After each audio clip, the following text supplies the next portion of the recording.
બેઠો છું કેમ એમ શબરીબાઈને રામ મળી ગયા પછી રામ મળવાના ઉપાયો રામ પોતે બતાવતા હોય તો શબરીને મજા પડે સાંભળવાનું એના અને શબરીબાઈ જો કેટલી પાત્રતા હશે શબરીબાઈ રામ મળ્યા પછી રામ મળવાના ઉપાયો કેવા હોય એ સાંભળે છે ડોક્ટર સાહેબ એનું રહસ્ય શું રામ તો સ્વતંત્ર છે મળે ખરા અને મળેલા રામ નિશ્ચિત જવાનું પણ એ મળેલા રામ બહારથી ચાલ્યા જશે અંદરથી ચાલ્યા ન જાય એવા ઉપાયો એક નામ ભક્તિ શબરીને રામે બાહ્ય દર્શન આપ્યા પણ આંતર દર્શન સતત મળ્યા કરે એવા ઉપાયો બતાવે એનું નામ નવધા ભક્તિ એમ બરાબર છે બહારથી મળેલા રામ તો જશે બહાર પધારી જશે પણ પછી ભક્તિથી અંદર મળેલા રામ આરામથી બેરાશે જીવનનો વિરામ આપશે અવિરામ બનાવશે જીવનને અને એટલા માટે ઉપદેશ કર્યો ભગવાને શબરીબાઈને નિત્ય આંતર સંયોગ મળે તેવો બાહ્ય સંયોગ તો મળ્યો હતો દર્શનનો બાહ્ય યોગ તો સધાઈ ગયો હતો આંતર યોગ સધાઈ જાય માટે ભક્તિનો ઉપદેશ કર્યો ભક્તિથી હૃદયમાં ભગવાન સદૈવ બિરાજે એટલે ભાગવતના મંગલાચરણમાં ઈશ્વર સત્ય હૃદય અવરુદ્ધતે અરે ભાગવતમાં તો ઉપદેશની જરૂર ન પડી ખરું અને ભાગવત સાંભળો માત્ર હૃદયમાં તરત ભગવાન પધારે અને પધારેલા તત્ક્ષણથી રોકાઈ જાય પછી હૃદય છોડીને જાય નહીં ભાગવતનું કેટલું મહત્વ છે સમજજો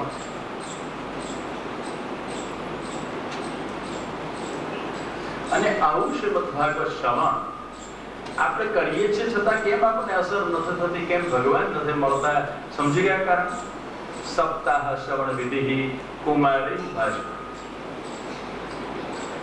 સપ્તાહ શ્રવણ તો વિધિપૂર્વક થાય અને વિધિપૂર્વક સપ્તાહ શ્રવણ તો કુમારોએ નારદને કહ્યું એટલે પૂછ્યું મર્યાદા કેમ બની ત્યારે સમજાયું રહસ્યમ વિચાર્ય સુખદેવજી રહસ્યની વાત તો કહી છે એટલે ભાગવતના મહાત્મ્યમાં જે આ ભાગવત સપ્તાહ શ્રવણ વિધિ અને ભાગવત મહાત્મ્ય એ સુખદેવજીએ પોતે સુતને કહેલું છે સ્વતંત્રતયા એટલા માટે ભાગવતની કથાઓમાં સામાન્ય રીતે પદ્મ પુરાણનું મહાત્મ્ય કહેવામાં આવે છે સ્કંદ પુરાણનું સમજાઈ ગયા રહસ્યમ વિચાર્ય પદ્મ પુરાણના મહાત્મ્યની કથા એ સામાન્ય કથા નથી સ્વયં ભગવાન સુખદેવજીએ સૂતને સંભળાવેલી કથા છે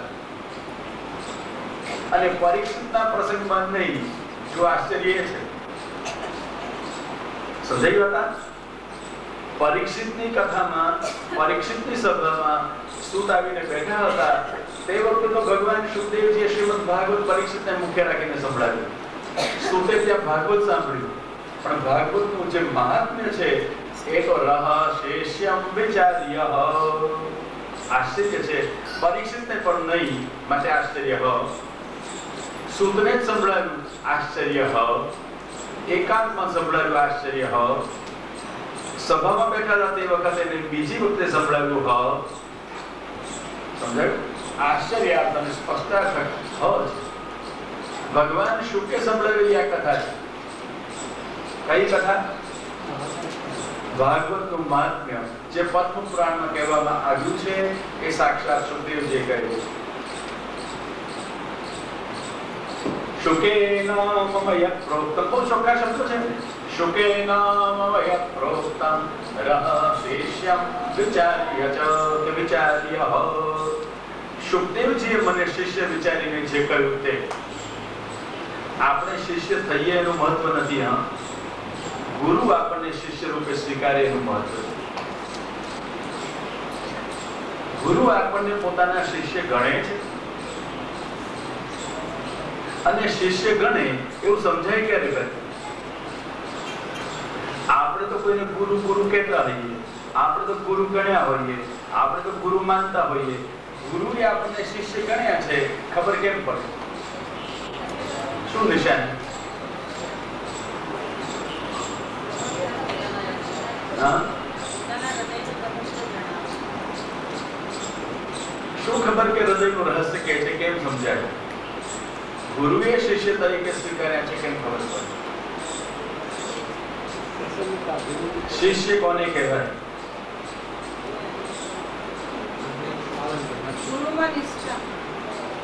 શિષ્ય કોને કહેવાય?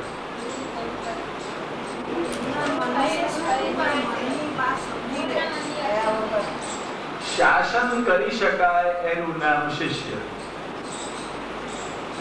સમજાઈ વાત? જેનું શાસન કરી શકાય, જેને નિયંત્રિત રાખી શકાય, જેને આજ્ઞા આપી શકાય ભય વગર કે આજ્ઞા પાળશે એનું નામ શિષ્ય. જેનું શાસન કરી શકાતું હોય, શંકા વગર, એનું નામ શિષ્ય. સંદેહ વગર જેને સોંપી શકાય કામ, એનું નામ શિષ્ય.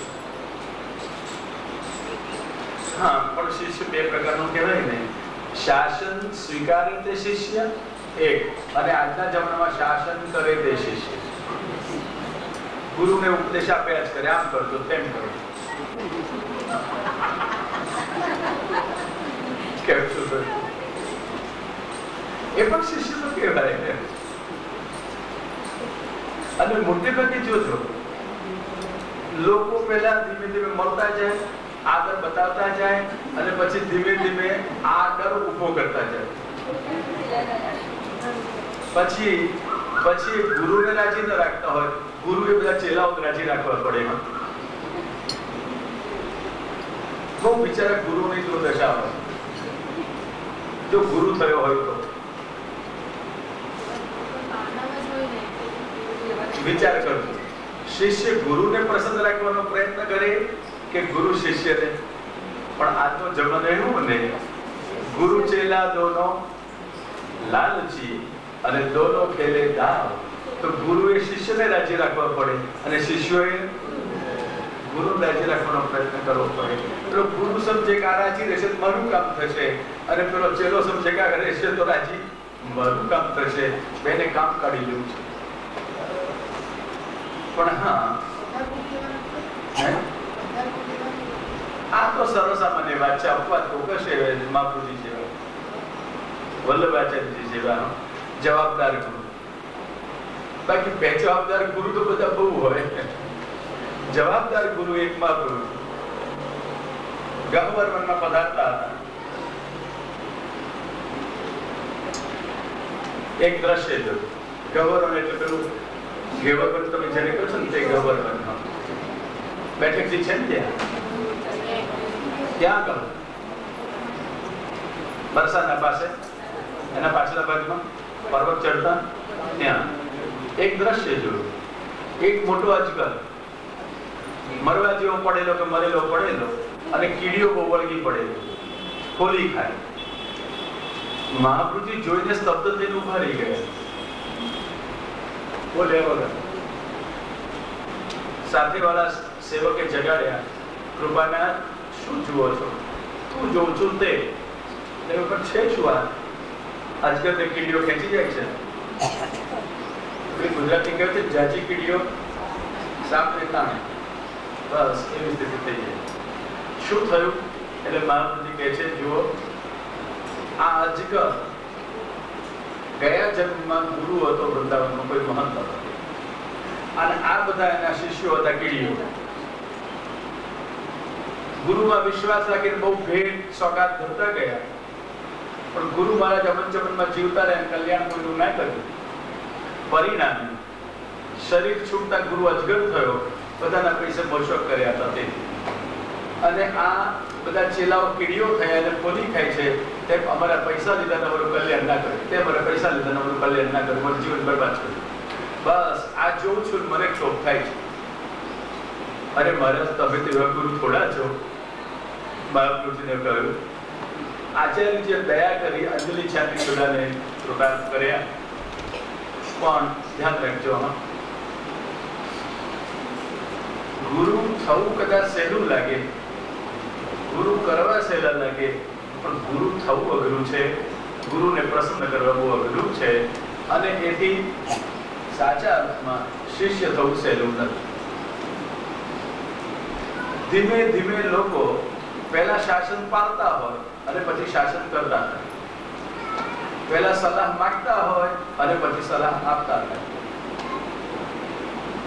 અઘરું છે નભી રહેવું. અને એટલા માટે શિષ્યની વ્યાખ્યા એ છે, જેનું શાસન કરી શકાય, નિસંકોચ જેને આજ્ઞા કરી શકાય, પાળવાની ખાતરી હોય, એનું નામ શિષ્ય.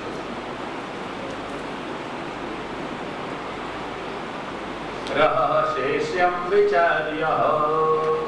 અને સૂત્રને ગૌરવ છે, શુકદેવજીએ મને શિષ્ય વિચાર્યો. શુકદેવજીને પોતાનો શિષ્ય ગણ્યો અને શિષ્ય ગણીને આ રહસ્ય કહ્યું.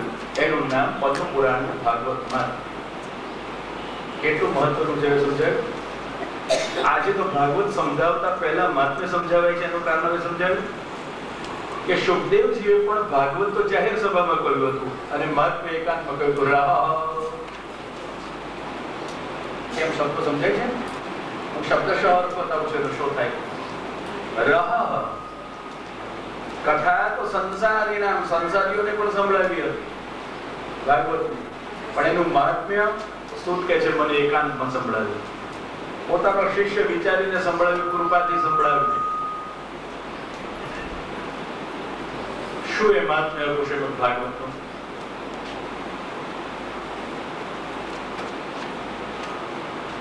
અને મહાત્મ્ય સાંભળવા માટે મહારાજ આ નારદ અને કુમાર બેનો મેળ ક્યાં ને કેમ મળે, એટલે હવે શુકદેવજી જે મહાત્મ્ય કહ્યું હતું તે હવે કહેવાનું સુધે શરૂ કર્યું. એક દિવસ સંત કુમારો સત્સંગ માટે બદ્રિકાશ્રમમાં પધાર્યા. સનત કુમાર જ્ઞાની છે, બ્રહ્માના પુત્ર છે, અને છતાં એમને લાગ્યું સત્સંગ જરૂરી છે, અને સત્સંગ શોધતા શોધતા આવ્યા. ધ્યાન રાખજો, એમણે બ્રહ્માજીનો સત્સંગ ન કર્યો. એમના પિતા હતા, ભગવાને કૃપા કરી એમને વેદ જ્ઞાન આપ્યું હતું, અને છતાં સનત કુમારોએ બ્રહ્માનો સત્સંગ ન કર્યો. જો મર્યાદા અને કૃષ્ણનો ભેદ બતાવતો જો જોડે જોડે કુંભનદાસ એમને થયું સત્સંગ મળવો જોઈએ. જેના ખોળામાં ગોવર્ધનનાથજી ખેલે એવા કુંભનદાસ ભગવાનના સખા સનાતજીના એને થયું મને સત્સંગ મળે, અને એમણે ભગવાન પાસે માંગ્યું, મારે તને સત્સંગ આપજો. ત્યારે ભગવાન એમને દીકરો આપ્યો, એનું નામ ચતુર્ભુજદાસ. દીકરા તરીકે નહોતો આપ્યો, સત્સંગ કરવા માટે આપ્યો હતો. અને એ બાપ અને દીકરો ભગવદ વાર્તા કરતા. એક વાત વિચારવા જેવી છે. કુંભનદાસજીએ સત્સંગ માંગ્યો. અષ્ટ સખા આપણે કહેવાય છે શ્રીનાથજી, 4 મહાપુરુષે પ્રગટ કરેલા, 4 શ્રી ગોસાઈજી, કુલ 8. એ અષ્ટ સખામાંથી જે લીલાના 11 એમાંના ભક્તો ઉપર શ્રીનાથજી પ્રગટ થયા ત્યારે 8 આવે. 3 ની આવશ્યકતા નહોતી, પ્રગટ ન થયા. એટલે 8 સખાઓ જે પ્રગટ થયા, એ 8 સખાઓમાંના એક જ સખા કુંભનદાસ, જે અર્જુન સખાનું સ્વરૂપ, એને આ માગ્યું સત્સંગ, બીજા કોઈ નથી માગ્યો. કેમ? અને પરમ આસક્ત જે સ્વરૂપમાં છે શ્રીનાથજીના, એમને લાગ્યું સત્સંગ જરૂરી છે. સુરદાસજી સત્સંગ નહોતો માગ્યો શ્રીનાથજી પાસે, પરમાનંદાસે નહોતો માગ્યો, નંદાસજી નહોતો માગ્યો, ચતુર્ભુજદાસે નથી માગ્યો. કોણે માગ્યો? કુંભનદાસે. શા માટે? કેમ? પ્રસિદ્ધ છે ને આ વાત. તો કુંભનદાસે સત્સંગ માગ્યો હતો શ્રીનાથજી પાસે, ખોળામાં શ્રીનાથજી રમતા હતા તો પણ સત્સંગ માગ્યો. સમજ્યા? શા માટે? પ્રભુના ગુણાનુવાદ ગાવા માટે. એ તો એમને ગાતા જ હતા. અરે ભાઈ, કુંભનદાસ જે સ્થિતિમાં હતા એ સ્થિતિમાં સત્સંગ બહુ જરૂરી હતો. મને તમને નથી સમજાતું, પણ એમને સમજાતું. કુંભનદાસના ઘરમાં કેટલા જણ હતા? 2 પતિ પત્ની પોતે, 7 દીકરા. 7 દીકરાના બહુ કેટલા થયા? 14 કે 16, અને એક ભત્રીજી. 17 જણ હતા. બરાબર. અને ઘરમાં ખાવા પીવાનું કંઈ મળે નહીં, પહેરવાળું ઠેકાણું, પરિણામે 17 જણ ભેગા થઈને શું કરે? અને ઘરમાં વળી બંધ થાય, જીવ કોનો ખાય? સમજાઈ ગઈ વાત? આ 17 જણ એમાંના 2 જ બાદ કરો, ચતુર્બુદ્દાસ ને કુંભનદાસ, બાકી રહ્યા 15. અને ભદ્રીજી એક બાદ કરો કે કઈ છોકરી હતી, કેટલા રહ્યા? 14.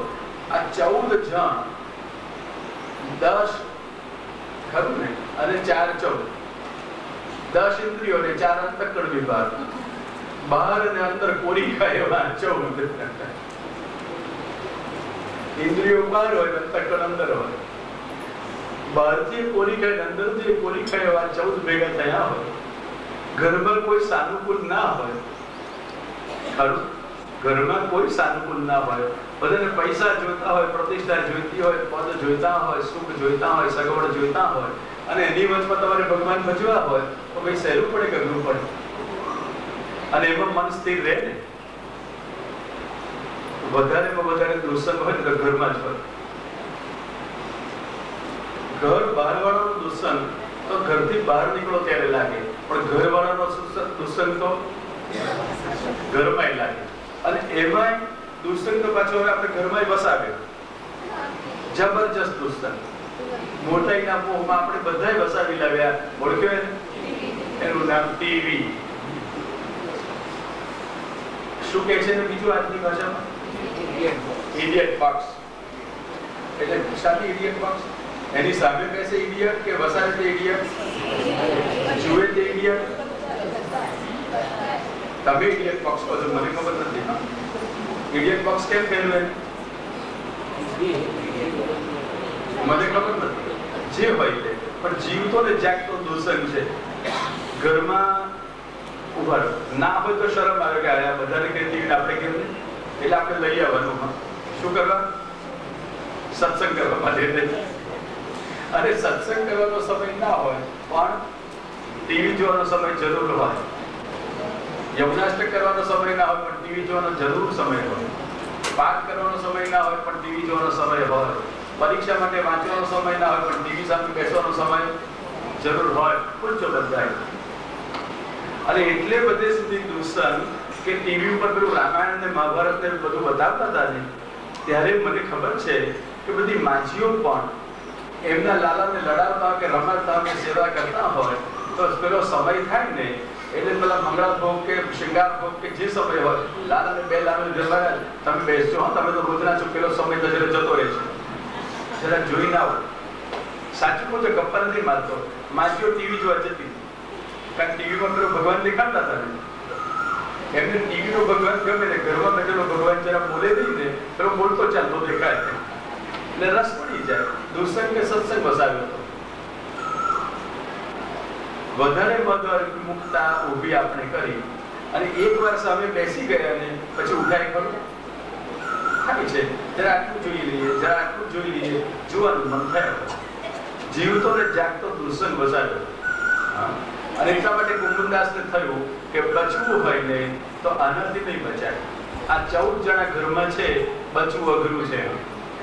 અને આપણે 14 ની વચમાં 14 ની ગરજ સારી એવો એક લાવી મૂક્યો અને પછી બીજા બધા જુદા. કેમ બચાય? એક વિલક્ષણ જોડી જુઓ. કુમાર અને બ્રહ્મા તેનો સત્સંગ ના જામે અને સત્સંગાર્થમ સમાયાતા, સત્સંગ માટે આવ્યા. કુમારો ક્યાં? વિશાલાનગરી. તો બ્રહ્મા જોડે સત્સંગ કેમ નહીં કર્યો હોય? એમના બાપ છે, જ્ઞાની છે. નથી બ્રહ્માજી જ્ઞાની? ભગવાનના કૃપા પાત્ર છે. તેને બ્રહ્મહૃદય આદિ કહે. બ્રહ્માજી માટે તો ભગવાને પ્રસન્ન થઈ હૃદયપૂર્વક પુરાણ સહિત વેદ આપ્યા છે કે વિસ્તાર કર્યો છે. અને આવા બ્રહ્માજી જોડે સત્સંગ કરવા ન રહ્યા અને ક્યાં આવ્યા? વિશાલામાં. કેમ આવું કર્યું છે? શું બ્રહ્માજી સત્સંગ કરવા યોગ્ય નહોતા? કેમ હતા? તો બ્રહ્માજીનો સત્સંગ ના કર્યો, આખી દુનિયાને વરદાન આપવા દોડી જાય એવો બ્રહ્મા હવે એનો સત્સંગ ના કરે અને સત્સંગ શોધવા વિશાલામાં આવ્યો. શા માટે? સમજી ગયા? હા, શા માટે?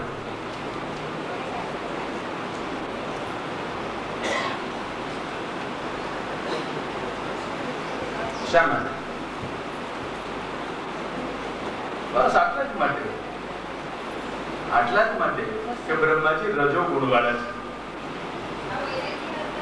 અને રજોગુણ વાળામાં જ્ઞાન હોય કદાચ તો પણ કામ અને ક્રોધ થી મુક્ત ન હોય, અને એટલા માટે એવાનો સંગ ન થાય. એક વાત.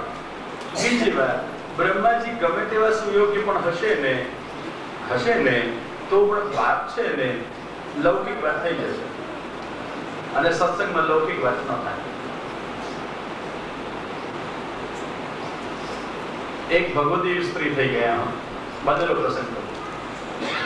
એ ઘરમાં એનો પતિ પણ સંત હતો, પતિ સાથે સત્સંગ નહોતા કરતા. એ બહાર સંતો શોધતા, પતિ સાથે સત્સંગ ના કરે. એક દિવસ એના પતિએ પૂછ્યું, તમને સત્સંગમાં આટલી બધી રુચિ છે, હું પણ સત્સંગ કરું છું, મારા સત્સંગમાં બહુ લોકો આવે છે, આપ કેમ બેસતા નથી? બહુ સરસ એનો ઉત્તર આપ્યો. એનું કારણ, તમને હું સત્સંગી નહીં દેખાઉં, હું તમને સ્ત્રી દેખાઈશ. સત્સંગ સ્ત્રી અને પુરુષની વચમાં ન થાય, સત્સંગ તો સત્સંગીઓની સાથે જ થાય. માર્મિક ઉત્તર આપી દીધો હતો. બ્રહ્મા જ્ઞાની ખરા, પણ સનત કુમારને પોતાને ખબર છે કે મેં એમની વાત સૃષ્ટિ સર્જનની નહોતી માની, મને તો ભગવાનની સૃષ્ટિ રચવી હતી, ભગવાનના ધ્યાનમાં હું તો મગ્ન હતો, અને આ બ્રહ્માજીએ સૃષ્ટિ સર્જનમાં અમે એમનું કહેલું નહોતું માન્યું, ભગવત ધર્મ પાળતા હતા, છતાં બ્રહ્માજીને ગુસ્સો આવી ગયો. તો બ્રહ્માજી ભગવત ધર્મ પાળનાર ઉપર ગુસ્સો થાય, એનો સત્સંગ થાય? કુમારો સત્સંગ ન કરે. સમજી ગયા? કુમારોને આટલો જ વિચાર આવ્યો તો અમારો પોતાનો અનુભવ છે, અમે નૈચ્છન્તે મોક્ષ ધર્માણ, અમે મોક્ષ ધર્મ વાળા હતા, ભગવત ધ્યાન વાળા હતા, એટલે સંસારમાં સંતાન પરંપરા ચલાવવા નહોતા ઈચ્છતા, અને બ્રહ્માજી ઈચ્છતા હતા. પોતાની ઈચ્છા અમારા ઉપર લાદવા માટે બ્રહ્માજીએ ક્રોધ કરી દીધો. પણ હા, અલૌકિક માટે નહીં, લૌકિક માટે. અને લૌકિક માટે આગ્રહ રાખે એનો સત્સંગ થાય, ભલે બાપ. લૌકિકમાં આગ્રહ વાળા હતા, બ્રહ્માજી ભલે જ્ઞાની હતા, ભલે ભગવાનના કૃપા પાત્ર પણ હતા, ભલે સૃષ્ટિના સર્જક હતા, કુમારોએ એમને સત્સંગ યોગ્ય ન ગણ્યા. એમ છે કે ભાગવતમાં રહસ્ય છે. અને એટલા માટે ક્યાં આવ્યા? વિશાલાયા. તો કોક દાડો વિચારજો ને, શા માટે કુમારોને વિશાલા નગરીમાં આવવું પડે? સત્યલોક છોડીને, બ્રહ્માજીને છોડીને, બ્રહ્માજીના સભાના ઋષિઓને છોડીને, અને ત્યાં નિર્મલ ઋષિઓ બે સત્સંગ ઈચ્છતા હતા. જોયું, ઉતાવળા મહાત્મા નારદજી આવી ગયા. પરિતન ગમ્યતે પુત્ર કુતસ ચિંતા કરો ભગવાન. અને જ્યાં નારદજીને વિકલ જોયા એટલે પૂછ્યું, મહારાજ આવા ચિંતા પરાયણ ક્યાં, આવા વિકલ ક્યાં? અને નારદ, તમે બધાને ચિંતા થાય તો ભલે થાય, તમને થવી જોઈએ. તમે તો વૈષ્ણવ છો ને, તમે તો વિદ્વાન છો ને, તમે તો વિપ્ર છો ને. વૈષ્ણવ હોય, વિદ્વાન હોય ને વિપ્ર હોય, વિકલ ન બને, એને વ્યથા ન થાય, એના જીવનમાં વ્યવહાર અને વ્યવસાયની મુખ્યતા ન હોય.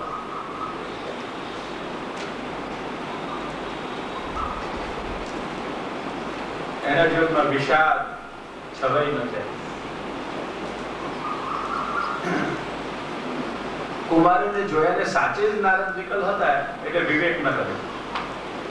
વિકલ હોય વિવેક ન કરે, અને એમાં ખોટું ન લગાડે.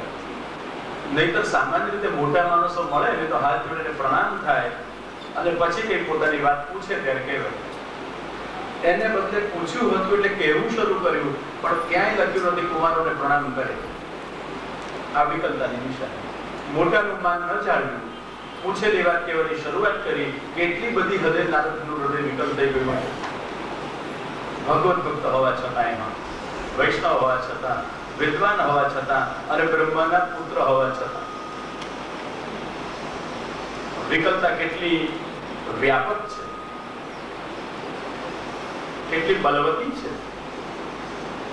અને જ્યાં કુમારોએ પૂછ્યું, નારદે કહેવાની શરૂઆત કરી, અહં તો પૃથ્વીમ યાતો જ્ઞાત્વા સર્વોત્તમં ઇતિ. આ પૃથ્વી સર્વોત્તમ છે. સ્વર્ગ કરતા ઉત્તમ, ધ્યાન રાખજો. અને એથી આગળ થોડું કહું, વૈકુંઠ કરતા ઉત્તમ. જ્ઞાત્વા સર્વોત્તમં ઇતિ. અથવા જવાબ 14 લોકમાં કોણ? પૃથ્વી ઉત્તમ છે. સપ્તલોકમાં પૃથ્વી ઉત્તમ છે અને ત્રિલોકમાં પણ પૃથ્વી ઉત્તમ છે. 3 પક્ષો છે ને આપણે. 3 લોક કહેવાય, ભૂ ભુવઃ સ્વઃ. 7 લોક કહેવાય અથવા 14 લોક કહેવાય. અને આ 14 લોકોમાં ઉત્તમ કોણ? જ્ઞાત્વા સર્વોત્તમં ઇતિ. આ પૃથ્વી લોક સર્વોત્તમ છે. એમ સમજીને પૃથ્વી પર આવ્યો. સમજી ગયા કેમ સર્વોત્તમ છે? શાથી સર્વોત્તમ છે? હું તો કહું વૈકુંઠ થી ઉત્તમ છે. શાથી?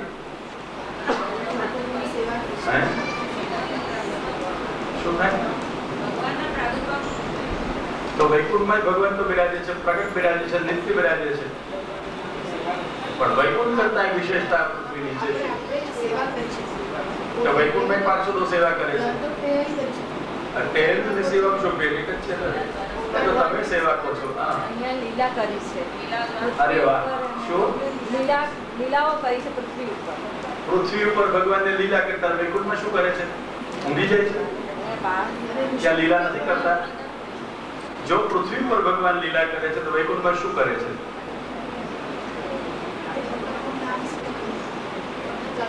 તમારો ઉત્તર બહુ સરસ છે. બધાને ધન્યવાદ. વિશેષતા શું છે અહીંયા? હું વૈકુંઠ કરતા ઉત્તમ કહું છું. હા,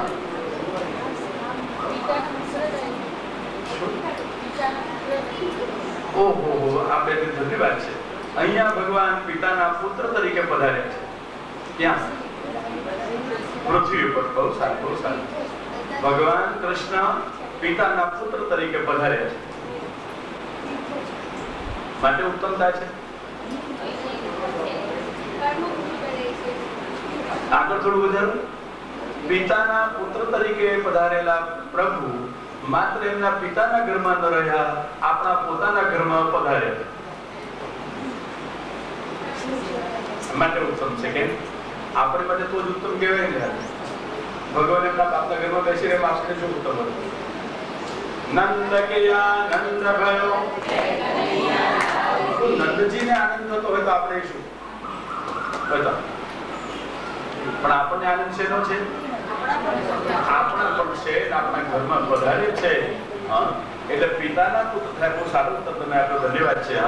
પણ પિતાના પુત્ર થયેલા માત્ર પિતાના જ ન રહ્યા, આપણા પોતાના બની ગયા. વૈકુંઠ કરતા વિશેષતા. વૈકુંઠમાં પાર્ષદોને સેવા કરવી હોય ને તો ભગવાનના મહેલમાં જવું પડે. અને અહીંયા તમારે સેવા કરવી હોય તો ઓહો, તમારા પોતાના ઘરમાં ભગવાન આવી સેવા સ્વીકાર. સાચું કહેજો ભાઈ, તમે નોકરી ધંધો કરતા હો તો શેઠ તમારે ઘેર આવે, તમારે શેઠને ઘેરથી નોકરી ધંધો કરવો પડે. જ્યાં તમારી ઓફિસ હોય ત્યાં જવું પડે તો ઓફિસ વાળો તમારે ઘેર આવે. અને અહીંયા સેવા તમારે કરવાની. કોની? ભગવાનની. અને સેવા લેવા તમારે ઘેર આવે. તમારે એની સેવા કરવા માટે જવાનું નહીં. અને જો ગયા તો ગયા. જો એની સેવા કરવા ગયા તો ઉપર ગયા, પછી અહીંયા ન રહ્યા. અને અહીંયા તો અહીંયા સામેથી પધારે. પિતાનો પુત્ર થયેલો ભગવાન આપણો પોતાનો બની જાય, ઘરે આવીને સેવા સ્વીકારે. જગત ભરમાં આવો કોઈ સ્વામીઓનો શોધજો. એવો શેઠ જોયો છે કે નોકરના ઘરે જ સેવા સ્વીકારે? હા, કદાચ ખબર પણ નહીં કે શેઠ સાહેબના ઘરમાં કોઈ કામ કરનાર ના હોય. આજુબાજુના કહેવાતા સગાવાલા થોડું ઘણું લાભ પડે તો લઈને જતા રહ્યા હોય. પછી લાચાર બની જાય અને નોકર કહી દે કે તમારે ઘેર આવીને મારાથી કામ થતું નથી, તમે મારે ઘેર આવીને લો તો કામ કરીશ. તો લાચાર શેઠને શું? આ બધેનો પ્રસંગ પહોંચ્યો, જોયેલો અમારા ઘડિયાળમાં બન્યું. કોઈને ત્યાં કામ કરનાર, આજુબાજુ સગાવાલાઓ ખડા, મિલકત ગણી, પણ પેલા સગાવાલાને જ્યાં સુધી મળ્યું ત્યાં સુધી રહ્યા અને પછી બધા વિદાય થઈ ગયા. પણ હજી બાકી હતું એટલે રાહ જોતા હતા ક્યારે બોલાવે તો જઈએ, પણ પહેલા ચેતી ગયા કોઈને બોલાવે નહીં. એમના ઘરમાં વર્ષોથી એક કામ કરે, સંબંધ બહુ સારો, એટલે બેને કામ કરનારી કહ્યું ભાઈ તમારે ઘેર આવીને મારી સેવા નથી થતી, આવી રોજ કામ નથી થતું. મારો ઘરવાળો ના પાડે, પણ હા એક કહે છે તમે મારે ઘેર આવીને રોજ તમારી બધી સેવા કરો, દોડા દોડા આપણે નથી થતી. અને સાચે સાચે બન્યું કે સેવા લેનાર છે એ બાઈ નોકરના ઘરે જઈને રહ્યા અને નોકરબાઈ ઘરે રાખીને એમની સેવા કરી. આ બંનેનો પ્રસંગ હતો. તો એવા લાચાર દશામાં મુકાઈ ગયો હોય કોઈ છે તો નોકરના ઘરે જઈને રહેવું પડે અને એની સેવા લેવી પડે. તો ભગવાન એવો લાચાર શેઠ છે કે આપણે ઘેર આવીને સેવા લેવી પડે કે સરસમર્થ છે? અને કોઈ સરસમર્થ શેઠ નોકરને ઘેર જઈને સેવા લે તો હંમેશ માટે રહે ખરું? એને શું કહેવાય? એનું નામ પુસ્તક વૈકુંઠમાં નામ મળે. આમ કે મળે વૈકુંઠ વાળાને પૂછો, ભગવાન હોય ત્યાંથી સેવા કરવી પડે. અને આ બધાને પૃથ્વી ઉપરના મહાપ્રભુજીના અનુગ્રહ વાળાને ધ્યાન રાખજો, મહાપ્રભુજીનો એ અનુગ્રહ છે. ભગવાન સ્વયં સેવા લેવા માટે ઘરે આવી બેઠા છે. આ વિલક્ષણતા છે. અને લાચાર બનીને નહીં, સમર્થ છે છતાં પ્રસન્નતાથી પ્રેમથી સામે આવીને સેવા લેવા માટે બિરાજી ગયા છે. છેને વિલક્ષણતા. યાત્રા સર્વોત્તમામિતિ. પણ આ તો મેં આધુનિક અર્થ કહ્યો. હા, નારદજીને પૃથ્વી કેમ સર્વોત્તમ લાગે? એ જ કારણે નારદજીને પૃથ્વી સર્વોત્તમ લાગ્યો છે. બીજા બધા લોકો ભોગભૂમિ છે અને આ પૃથ્વી જ કર્મભૂમિ છે. પૃથ્વી પર ભગવાન પ્રગટ થાય, પૃથ્વી પર ભગવાનનું સેવન સંભવે. એટલા માટે જ્ઞાત્વા સર્વોત્તમામિતિ. આ પૃથ્વી સર્વોત્તમ સર્વોત્તમ છે. અને એમાં સર્વોત્તમ કેમ? કે ભગવાનના ચરણનો સ્પર્શ, ચરણના ચિહ્નો બીજે ક્યાંય ન મળે. આ પૃથ્વીમાં, એમાં વૃંદાવનમાં ભગવાનના ચરણના ચિહ્નો અંકિત થયેલા મળે. જ્ઞાત્વા સર્વોત્તમામિતિ. પૃથ્વી ઉપરના લોકો ધર્મ પાલન કરે અને ધર્મથી ધર્મી ભગવાનનો સંતોષ પ્રાપ્ત કરે. એટલા માટે બીજે બધેમાં ધર્મ પાલન ને ધર્મી સંતોષ નહીં મળે, પૃથ્વી ઉપર મળશે. જ્ઞાત્વા સર્વોત્તમામિતિ. આ પૃથ્વી સર્વોત્તમ છે સમજીને નારદજી કહે છે હું આવ્યો, જ્યાં જ્યાં ગયો ત્યાં ત્યાં સુખ જોવાની અપેક્ષાએ ગયો હતો, મને સુખ ન દેખાયું. મન સંતોષકારકમ. મને ક્યાંય મનને સંતોષ કરાવેલો સુખ ન દેખાયું. ઠીક છે, સૌ પોતપોતાની રીતે રાજી રહેતા હતા એવું દેખાયું, પણ એક આશ્ચર્યની વાત દેખાઈ. યામુદમ તડમાપન્નઃ યત લીલા હરેરહુ. જ્યાં ભગવાનની લીલા પ્રગટ થઈ હતી ત્યાં આશ્ચર્ય એક જોયું. એક યુવતી સ્ત્રીના ખોળામાં બે વૃદ્ધો સૂતેલા. સ્ત્રી રડતા હતા. આશ્વાસન દેનારા અનેક હતા. સ્ત્રીને સંતોષ નહોતો થતો. મને જોયો, વિનંતી કરી, ભોગો સાધો ક્ષણ તિષ્ઠ. સાધુ પુરુષનું સદગતિ એક ક્ષણ મળે રક્ષણ જીવનનું કરી વિલક્ષણ જીવનને બનાવી દે. એટલે બહુ ના રહેવું પડે સાથે. ક્ષણ મળે ને તો કૃતાર્થ થઈ જાય. એટલે ક્ષણ થોડું. મહાપુરુષનો બહુ ન સમય લેવાય, ક્ષણ લેવાય. ક્ષણ એટલે શું? જેનાથી આપણું જીવન આનંદથી હર્યુંભર્યું બની જાય, બસ એક ક્ષણ. કલાકો સુધી બેસી રહેવું એ કઈ વાત નથી, એમાં કઈ વિશેષતા નથી. વિશેષતા શેમાં છે? એક ક્ષણ મળો ને ભગવાનનો સંબંધ થઈ જાય, બસ જીવન હર્યુંભર્યું બની ગયું, જીવન પરિવર્તન થઈ ગયું. બધાને શું જોઈએ? સાધુ પુરુષ નો એક સંગ ક્ષણ જોઈએ. લોડુ અને પારસમણી કલાક સુધી સંગ કરે. લોડુ અને પારસમણીનો સંગ કેટલો હોય? જેવા તો તમે લોડી જોયું છે પણ પારસમણી ક્યાં જોયું? સાંભળેલું વાંચેલું હોય ને. અને તમે સ્પર્શ બતાવો. રોજ તમે પેલો સળગાવો છો, બીજું ઘણું સળગાવતા હશો. પેલા ગેસની વાત કરું છું. તમે ગેસ સળગાવો છો, એમ એ ગેસ અને તમારું લાઇટર કે દિવાસળી એનો સંગ કેટલી વાર? એમ સતત નહીં ને, બસ ગેસની પેલું તમે સ્વિચ ઓન કરો, ચાલુ કરો અને પેલું લાઇટર દબાવો. લાઇટર અને ગેસ બેનો ક્ષણનો સંગ હોય એટલામાં તમારું રસોઈ કરનાર અગ્નિ પ્રગટી જાય ક્ષણ. એમ લાઇટર જેવા સત્પુરુષો અને ગેસ જેવા આપણે, બસ એ સ્વિચ ઓન કરવાની અને પછી એક ક્ષણ સંગ મળશે, બસ પછી તમારે જીવનની રસોઈને પાકો કરતો અગ્નિ પ્રગટ છે. જીવન પરિવર્તન થઈ જશે, જીવન ઉદાર બની જશે, જીવન પોતાના કલ્યાણમાં ઉપયોગી બની જશે. એટલે વિનંતી કરી ક્ષણં તિષ્ઠ, પણ ધ્યાન રાખજો ગેસ જેવા હોવા જોઈએ, નહીં તો લાઇટર હવામાં ફેરવ્યા જ કરો કશું ના થાય. એ તો ગેસ જેવા અને પાછું ગેસ હોવા છતાંય સ્વિચ ઓન કરેલો હોવો જોઈએ. ગેસ બંધ રાખીને બેસો પછી લાઇટર દબાવે કરો શું થાય? કશું ના થાય. એટલે આપણે કલ્યાણ માટે તત્પર હોઈએ અને સત્પુરુષનો ક્ષણ સંગ મળે, જરૂર અસર એની થઈ જાય, જીવન બદલાઈ જશે. ક્ષણમાં અમારી કૃતાર્થતા થશે. સ્ત્રીએ વિનંતી કરી, મેં એના દુઃખનું કારણ પૂછ્યું અને સ્ત્રીએ કહ્યું, હું દ્રવિડ દેશમાં ઉત્પન્ન થઈ, મહારાષ્ટ્રમાં ક્યાંક ક્યાંક રહી આવી, કર્ણાટકમાં વૃદ્ધિ પામી અને ગુર્જરે જીર્ણતાં ગતા, ગુજરાતમાં ઘડપણ ગાળવા આવી. કારણ સૌથી સલામત દેશ ગુજરાત નહીં, ઘડપણમાં ક્યાં રહેવાય? જ્યાં શાંતિ હોય ત્યાં. ગુજરાત જેવી શાંતિ ભક્તિને ક્યાંય દેખાય નહીં, એટલે શાંતિથી રહેવા આવ્યા, કોઈ દખલ નહીં. એમ ઘડપણમાં કેવું જીવન ગમે? રોજ દખલ વાળું, કોઈ ખટપટ કરે તેવું. શાંતિથી રહેવું હોય તો ક્યાં જવાનું? ગુજરાત. એટલે ગુજરાતમાં ભક્તિ બહુ સારી.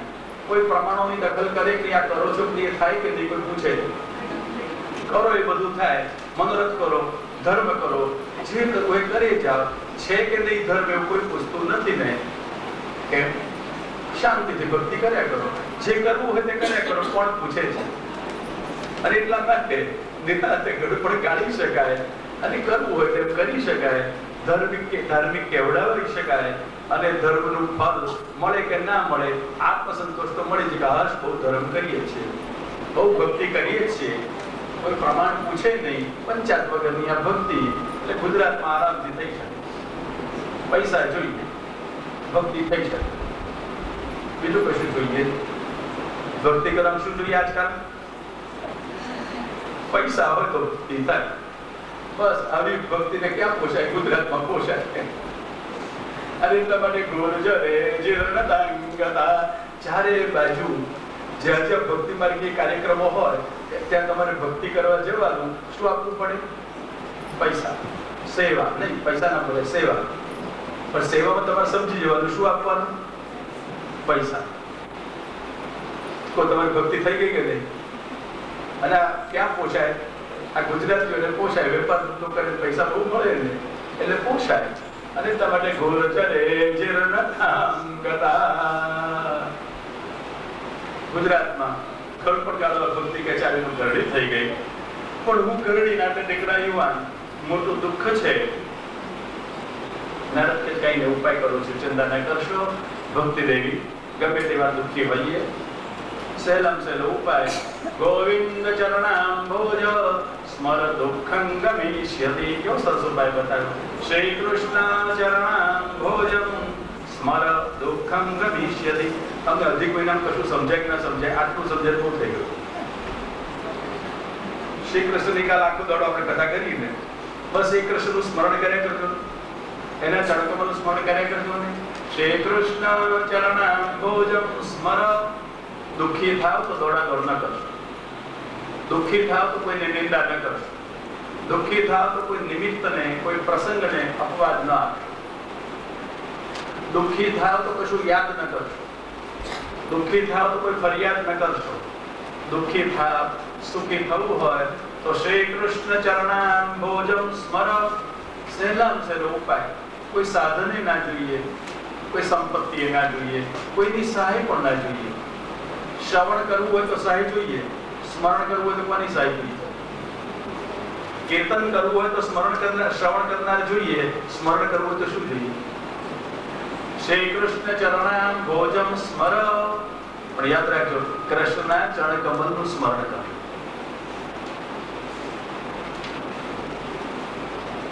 અને આ કૃષ્ણના ચરણ કમલનું સ્મરણ કર્યું. હા, શ્રી કૃષ્ણ ચરણ અંભોજમ સ્મર. કમલ છે ને, એટલે એની પાસે સુંદરતા છે, શીતલતા છે, સુગંધ છે અને સદરસ. ત્રણ મળશે. અને અનન્યતા વાળો હશે તો મકરંદ મળશે, સુગંધ અંદરનો રસ મળશે. એમ શ્રી કૃષ્ણના ચરણકમળનું સ્મરણ કર.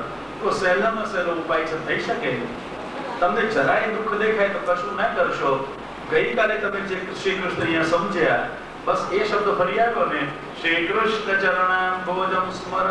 શ્રી કૃષ્ણના ચરણકમળનું સ્મરણ કર. અને આ ભક્તો ભગવાનના ચરણારવિંદ રૂપ છે.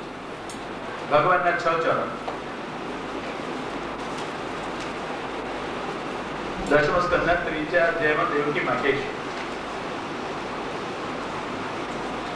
સ્તુતિ કરતા કરતા કે અભય મેળવવા માટે જીવ બધે આથડતો હોય, નાદ્યગત છત ક્યાંય નિર્ભય નાદ્યગત છત ક્યાંય અભય મળતું ના હોય તો સ્વસ્થ શ્રેતે ત્વત્પાદાબ્જમ પ્રાપ્યો.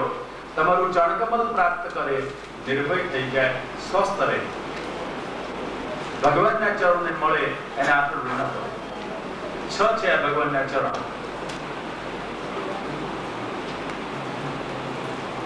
બે આધિભૌતિક, બે આધ્યાત્મિક અને બે આધિદૈવિક. આધિભૌતિક 2 ચરણ એ ભાગવત અને સત્સંગ. આધ્યાત્મિક 2 ચરણ જ્ઞાન અને ભક્તિ.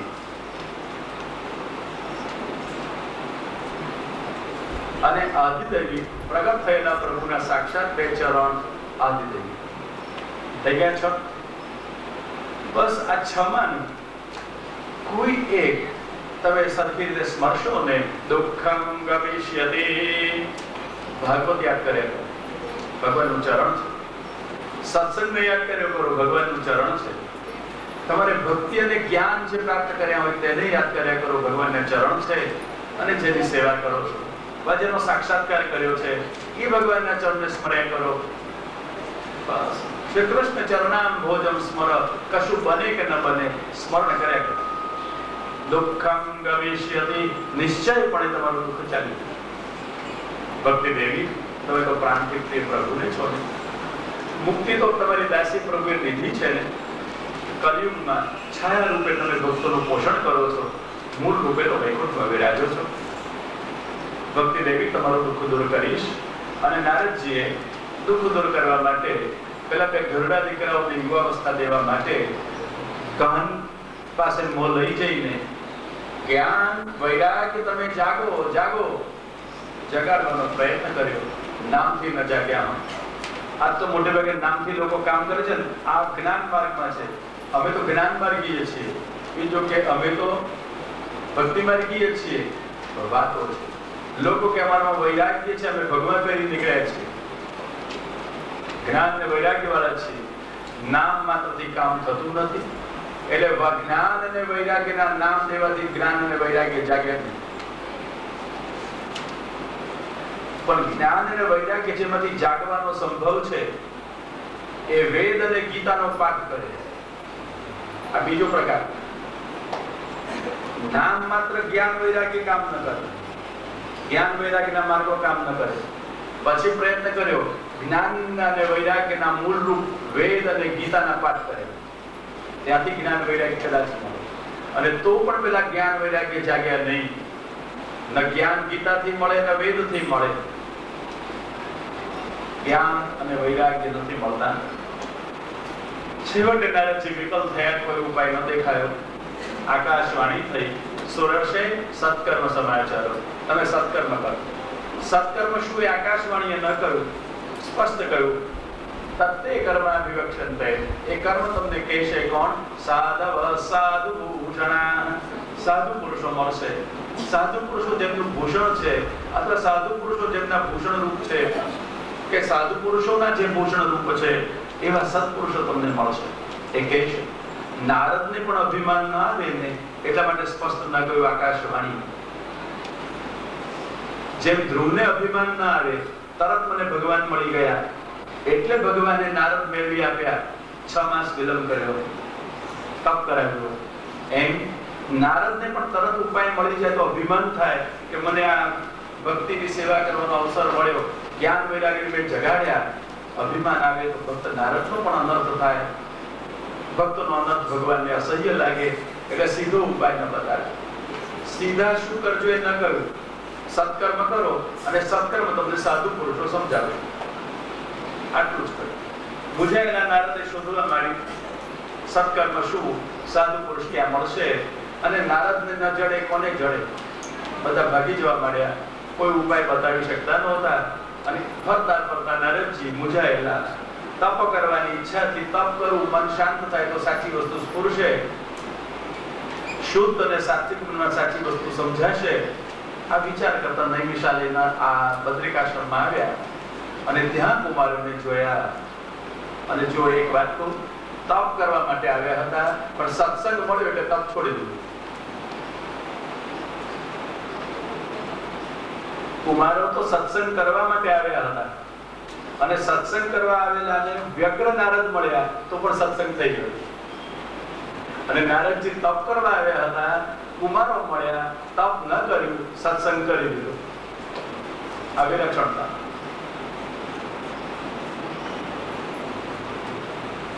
નારદને લાગ્યું તપ કરવાથી જે નહીં મળે સત્સંગ કરવાથી મળશે. આ સાધુ પુરુષોને વિનંતી કરીશ, મારી મૂંઝવણનો ઉકેલ મળશે. મહેનત ખૂબ કરે ને માણસને મૂંઝવણનો ઉકેલ ન મળે, એ સત્પુરુષને ક્ષણ મળે, મૂંઝવણનો ઉકેલ મળે. વિનંતી કરી કુમારોને આ બધું કારણ સમજાવ્યું. કુમારે કહ્યું સહેલો ઉપાય છે ને, પણ બહુ વ્યગ્ર બની જાઓ કે ઉગ્ર બની જાઓ તો સારી અને સાચી વસ્તુ હોવા છતાં સમજાય, ભૂલી જવાય. પરીક્ષામાં બધું આવડતું પણ ગભરાઈ જઈએ તો કશું યાદ ના આવે લખતી વખતે. જીવનમાં પણ અનેક વસ્તુ સાંભળી હોય ને સમજ્યા હોઈએ પણ જ્યારે સમય થાય ત્યારે પ્રસંગે આપણને કશું સ્ફુરે નહીં, પ્રસંગે ઉપયોગમાં આવે નહીં, ઉગ્ર અને વ્યગ્ર પાછા બની જવાય છે ને. બધું ભાગવત ભણેલું સાંભળેલું કામ લાગે છે, ઉપયોગમાં આવે છે. કેવા ગભરાઈ જવાય છે, કેવા મૂંઝાઈ જવાય છે, કેવા રડી પડાય છે, કેવા નિશ્ચય થઈ જવાય છે ને. સ્વાભાવિકતા છે, ક્યાં કામ લાગે છે. સ્વાભાવિક છે, આવું બની જાય, કશું જરૂર નથી. હા, જેમાં કુમારો સત્સંગ માટે આવ્યા હતા, વિકલ્પ ભલે નારદ મળ્યા, ભગવત ભક્ત છે ને, સત્સંગમાં બેસી ગયા. અને તપ કરવા આવેલા નારદને તપથી જે નહોતું મળે એવું કુમારો પાસેથી મળી ગયું. કુમારોને મળે પછી તપ કરવાની જરૂરી ન લાગી. દુઃખની વાત સંભળાવી. અને કુમારોએ કહ્યું, નારદજી તમને બધી ખબર છે પણ તમે આ વ્યગ્ર થયા માટે ભૂલી ગયા. તમે મહર્ષિ વ્યાસનો ખેલ ચતુશ્લોકાત્મક ભાગવત સાથે તમારી કથા સંભળાવી નહોતું પૂરું કર્યું. મહારાજ પણ જે કામ ગીતાથી ન થાય, વેદથી ન થાય, એ એના સારું ભાગવતથી કેમ થાય? બહુ સરસ વ્યવહાર ઉપાય બતાવી દીધો. હા, જો શેરો કરવો હોય ને તો કેટલી શેરડી જોઈએ?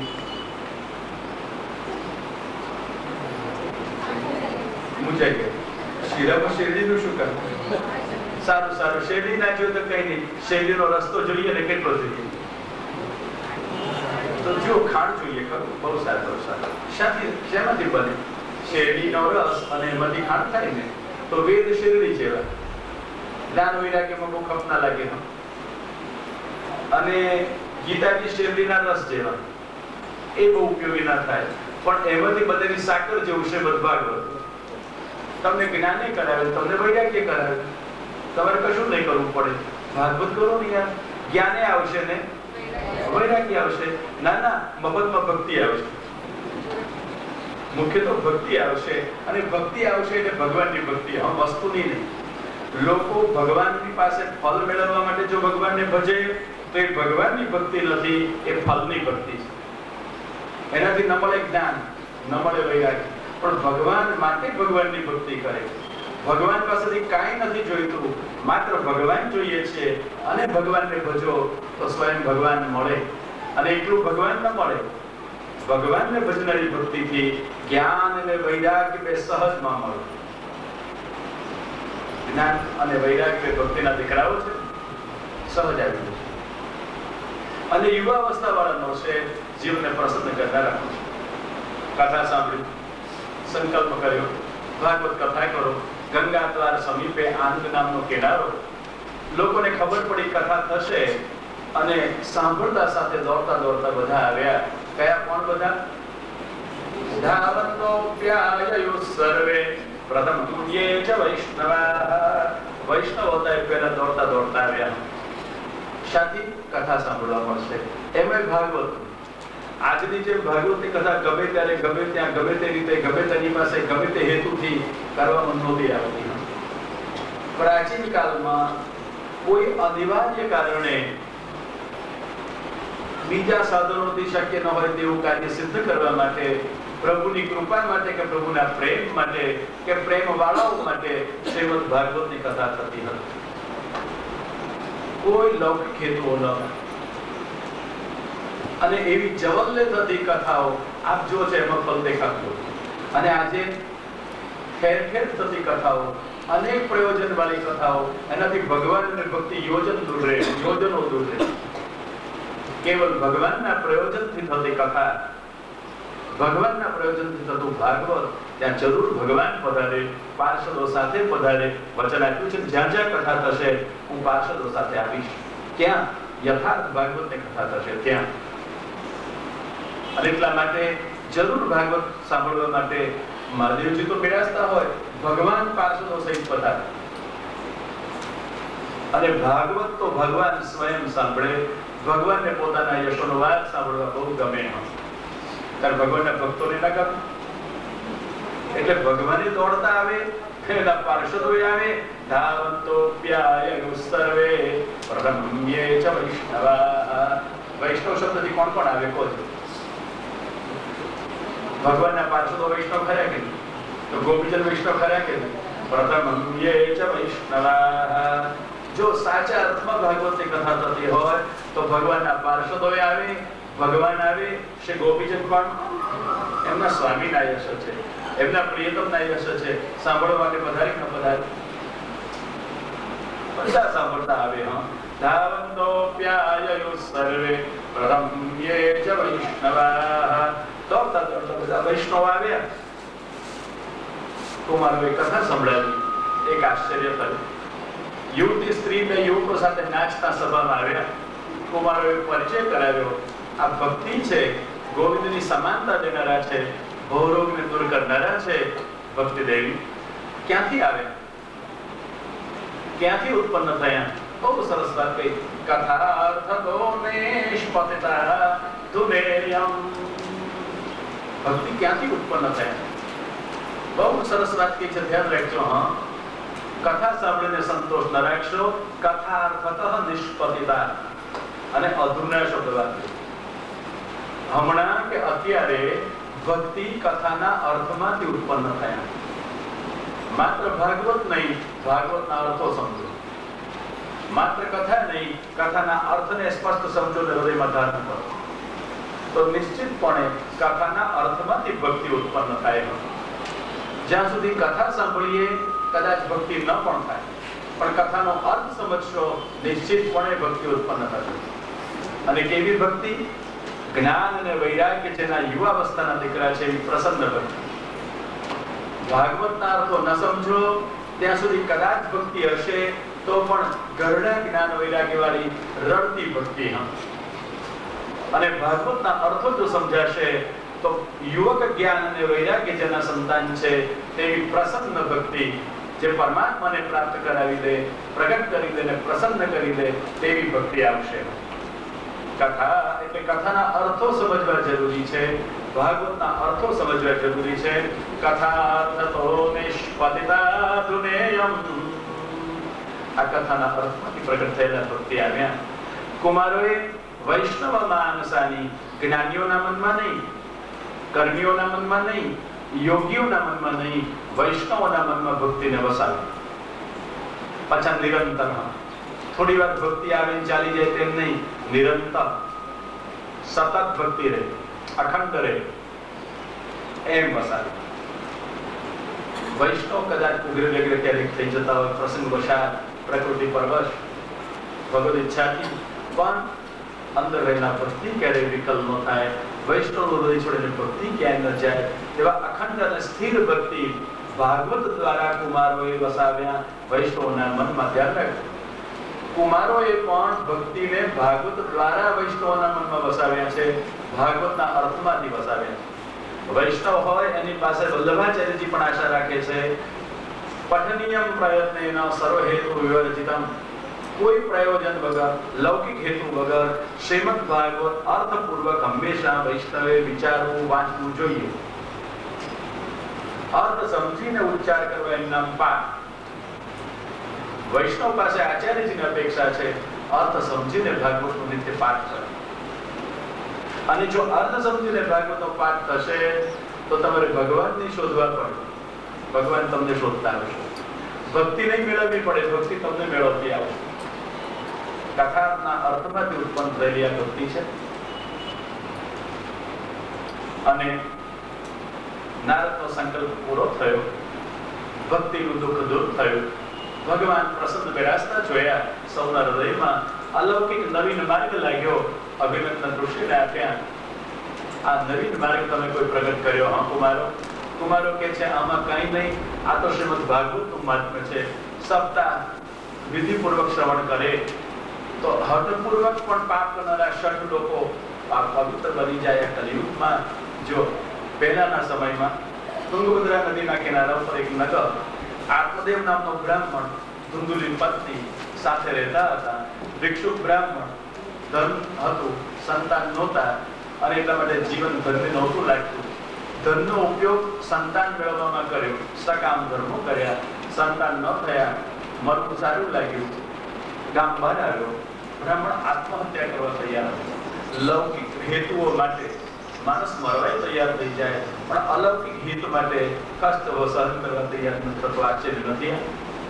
મરવા આવેલા બ્રાહ્મણને કૃપા થવાની હતી, કોઈ યતિ પુરુષ મળ્યા. સંન્યાસમાં સુખ છે, 7 જન્મે તને સંતાન નથી, સમજાવ્યું, પણ સંસારીના ગળે, લૌકિક લાલસાદ વાળાના ગળે ભગવાનની વાતો ક્યારેય ઉતરે નહીં. ઉપદેશની અસર થાય જ. પરિણામે હઠથી સંતાન માંગ્યું, સંતે ફલ આપ્યું, એટલે પત્નીને ખવડાવ્યું છે, નિર્મલ સંતાન થશે. ફલ તો મળ્યું, અને છતાં બ્રાહ્મણ નિષ્ફળ ગયો. કેમ? ફલ મળ્યું પણ સંતાન નથી જ થયું, નિષ્ફળ ગયું. કારણ ફલ મળવા છતાં ફલનો ઉપયોગ કરવાની કાળજી ન કરે. આપણને એક નહીં 2 ફલ મળ્યા છે. યતિ જેવા મહાપુરુષે આપેલા, એક ભાગવત અને બીજું ભગવાન. જેમ આત્મદેવ બ્રાહ્મણે ફલ મળ્યું, ઉપયોગ ન કર્યો ને ક્યાંક ફરતો રહ્યો, એમ આપણા ઘરમાં ભાગવતે હોય, આપણા ઘરમાં ભગવાને હોય, એક નહીં 2 ફલ, અને આપણે વેપાર, ધંધો, નોકરી, લૌકિક વ્યવહારો કરવા ઘૂમતા રહીએ. 2 ફલને ઘરમાં મૂકીને ઘૂમતા રહીએ, એટલે ફલ હોવા છતાં જીવન નિષ્ફળ. પેલા બ્રાહ્મણને તો એક જ ફલ મળ્યું છતાં નિષ્ફળ, અને આપણને તો 2 ફલ મળ્યા અને છતાં જીવન નિષ્ફળ. 2 ફલને મૂકીને ઘૂમતા રહીએ છીએ. પેલો બ્રાહ્મણ ક્યાંક વ્યવહારના કે વ્યવસાયના કામે ગયો, એમ ઘરમાં ઠાકોરજી લાવ્યા, પધરાવ્યા, આપણે વ્યવહાર વ્યવસાયમાં ગયા. ઘરમાં ભાગવત લાવ્યા, ભાગવત પધરાવ્યું, અને આપણે ક્યાં ફરતા રહ્યા? વેપાર ધંધા કરવા. નિષ્ફળ. પેલા પત્નીએ કપટથી બેનનો દીકરો પોતાનો ગણાવેલો, ધનથી બેનના પતિને રાજી રાખવાનો ઉદ્યમ કરેલો. એ દીકરો બહારનો લાવી પોતે સંસ્કાર પડ્યા અને નામ પાડ્યું ધુંધુકારી. ધુંધુ એટલે ઘરનો ધુમાડો. ઘરના દીકરા ઘરના ધુમાડા જેવા. ઘરનો ધુમાડો હોય તો કોને ગુંગળાવે? ઘરવાળાને. 12 વર્ષ પછી અસર થાય.